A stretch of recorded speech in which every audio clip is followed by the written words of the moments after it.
Okay, so let's talk about Facebook next. And Facebook may be the best known these days. Everyone's talking about Facebook because it's so well used, not only here, but around the entire world.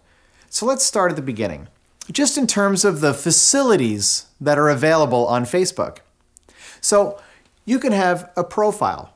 Profiles are for individuals. You might have a profile yourself. Profiles have friends. You can have a group. Groups are for multiple individuals with similar interests. Groups are built by profiles. So a profile builds a group. Groups have members. Okay? And thirdly, you can have a page. Pages are specifically designed for public figures and businesses. So if you have a business, I suggest you create a Facebook page for it. We'll talk about that in a second. Pages are built by profiles. A profile builds and becomes an admin of a page. Pages have fans, just to get the vernacular straight. So let's talk about some of the differences. This is where it gets more interesting. If you have a profile, and if you want to see my profile, you have to jump over 2 hurdles to see it. First, you need to have a profile yourself. You have to be logged in to Facebook, and you and I need to be friends for you to see my profile. Now, that's not always true because Facebook recently changed its privacy settings, so it's not always true. But for most people, if you want to see my profile, you have to jump over 2 hurdles. With a group, you only have to jump over 1 hurdle. Okay? You have to be logged on to Facebook. You have to be logged in. But you and I do not need to be friends for you to see my group. You can go to groups on Facebook, do a search, find my group, and check it out without being friends with me. All right? Pages. Pages, there are 0 hurdles. Okay, there's 0 hurdles. That means you don't even have to be logged in to Facebook to check out a page. What does that mean? It means there's no firewall. It means that pages are indexed by Google. It's very, very important. Like I said a moment ago, a lot of companies have Facebook pages. I recommend you do too. And some of those companies have a website as well. And when they Google their own name, the Facebook page comes up higher in the search results than their own website. Facebook ranks really high on Google. That's an opportunity. It's an opportunity for you to position yourself even better in the public domain. Now, if you haven't created a Facebook page yet, there's a few things that you need to keep in mind. And one of them in particular is the title that you use for your Facebook page. You can call it whatever you like. But the thing is that once you select a title for your Facebook page, you can't change it. It's the one thing you can't change. You can change the photo, you can change the description, you can change all sorts of things, but you can't change the title. Well, it turns out that in terms of search engines, what they call search engine optimization, or SEO for short, the title is the most valuable part. So you want to make sure that you put some keywords into your title. So let's say, for example, that maybe you're a financial advisor. Let's say your name is Jane Smith. Would you call your page Jane Smith? Nobody's searching for Jane Smith. Instead, you could call it something like Jane Smith Financial Advisor, Miami, Florida, or wherever you might live. Because people are searching for a financial advisor in Miami. They're not searching for Jane Smith.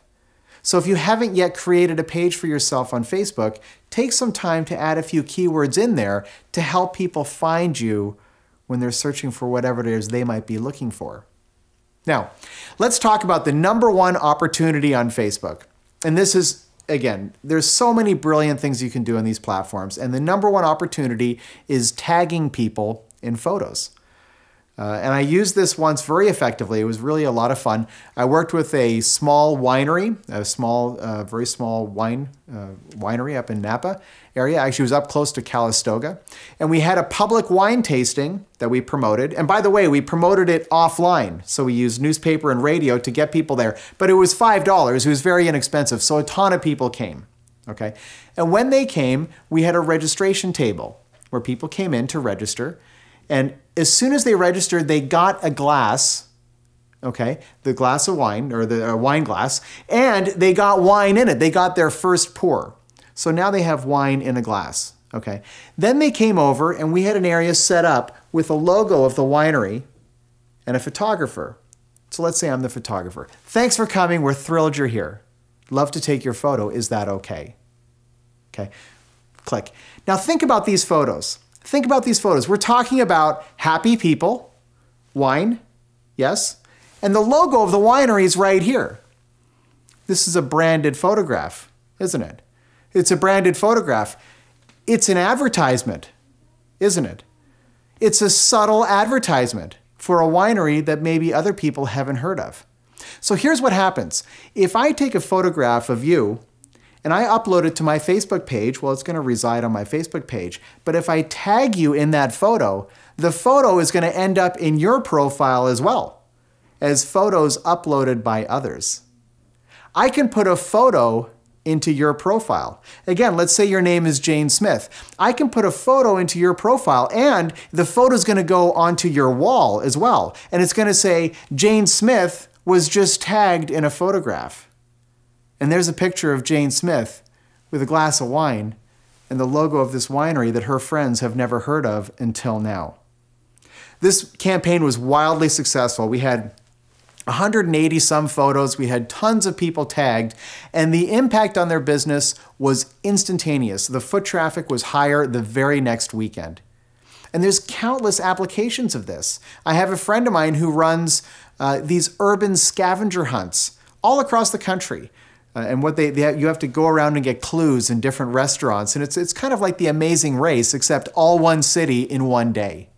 And they do these events and people are having a ton of fun, and they have photographers taking photos of these contestants who have a big number across their chest. So it's obvious they're in a race of some kind. They're having a great time, and they tag these people in the photographs, and all their friends see it and say, wow, what was this? What were you doing? Oh, we had to go around and get photos. We had to get clues in different restaurants.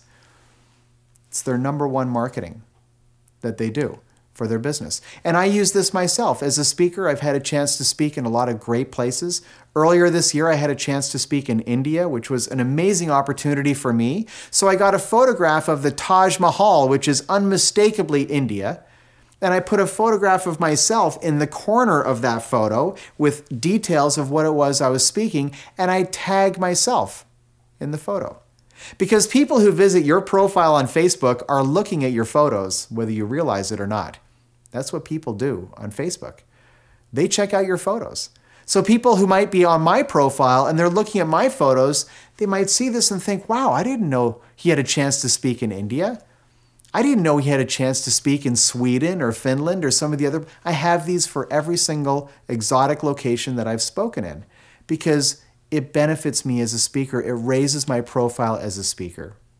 And there's an author that you may be familiar with. His name is Tim Ferriss. He wrote a very, very popular book called The 4-Hour Workweek. And he had a contest where in order to enter the contest, you had to take a picture of yourself holding his book. There's hundreds of these photographs all over Facebook. Those were the entries into his contest. What are those? They're advertisements. Those are advertisements. How can you use this? I worked with a company that does pedicures. Very small place that does pedicures in the city where I live. The pedicure store takes pictures of the women's feet. You can't even see the woman. All you see is her feet. And they paint these little flowers on the toenails. I don't know how they do it. It's so small.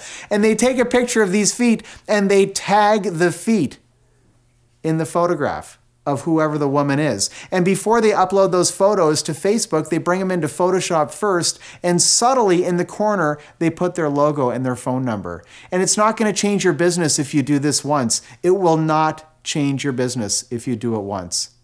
But if you do it 12 times, if you do it 20 times, if you do it 100 times, you accumulate these photographs in the profiles of all these people in your community. It can change your business.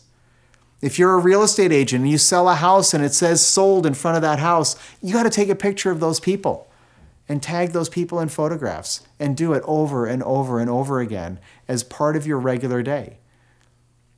If you do that, you are going to accumulate a whole bunch of references of your business to precisely the people who you're trying to target. And who are those people really?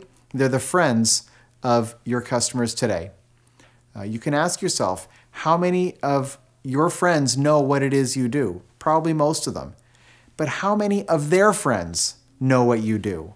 So the opportunity on Facebook is to engage your community and tag people in those photos. It's a tremendous way to subtly get the message out about what it is you do so well.